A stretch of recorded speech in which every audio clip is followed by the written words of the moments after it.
అందరికీ నమస్కారం. ఈరోజు ఒక మంచి శుభవార్త. సింగరేణి కార్మికులకు మణుగూరు డీప్ బ్లాక్ అనే పేరుతో దాన్ని ప్రైవేట్ వాళ్ళకి ఇచ్చే ప్రమాదం నుంచి వాళ్ళు బయటపడ్డాం. ఏఐటీసీ ఆధ్వర్యంలో, సిపిఐ ఆధ్వర్యంలో అనేక ధర్నాలు, నిరాహార దీక్షలు చేసి తద్వారా అది తెలివిగా జెన్కోని అందులో ప్రవేశపెట్టారు.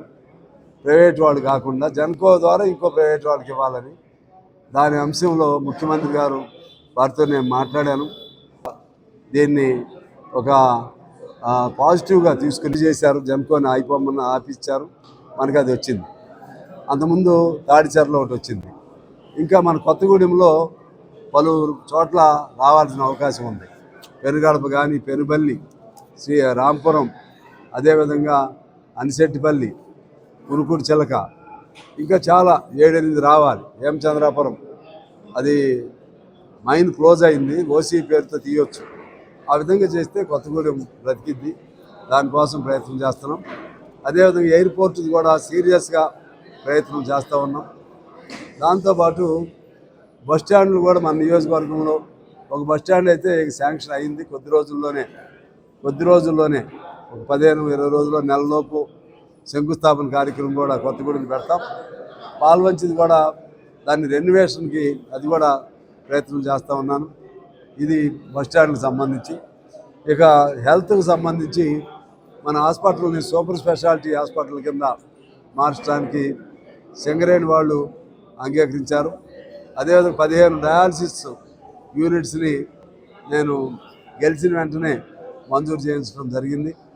అదేవిధంగా పాల్వంచిలో 50 బెడ్స్ హాస్పిటల్ని 100 బెడ్స్గా మార్చడానికి ఒక ప్రతిపాదన నడుస్తూ ఉంది.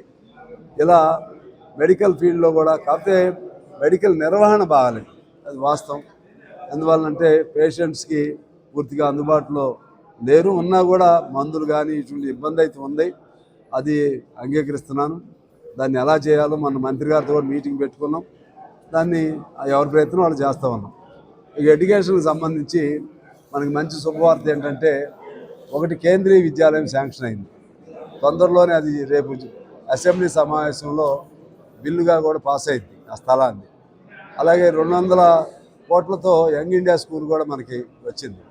ఇంకోటి నేషనల్ అకాడమీ ఆఫ్ కన్స్ట్రక్షన్ సాఫ్ట్వేర్కి సంబంధించి, అదేవిధంగా దానిలో పిల్లలకి నైపుణ్య విద్య అందించేది 10 కోట్లు కూడా దానికి మంజూరు అవడం జరిగింది.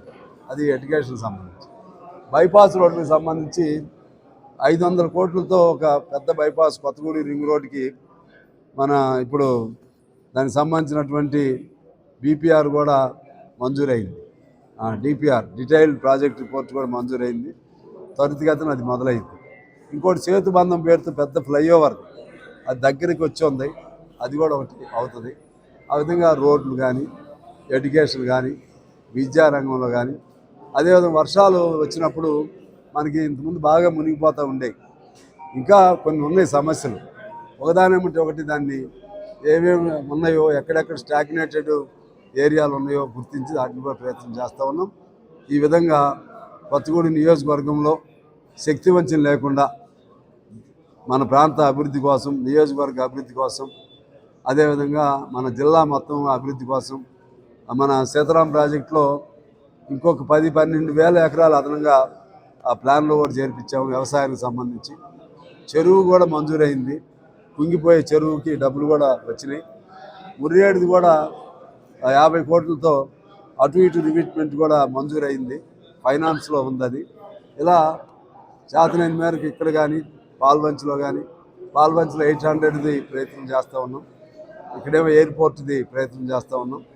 ఆ విధంగా మనం కావాల్సిన అన్నీ ఒకసారి అవ్వకపోయినా కూడా క్రమపద్ధతిలో మన నియోజకవర్గాన్ని అన్ని రంగాల్లో తీర్చిదిద్దే విధంగా నేను కృషి చేస్తున్నాను.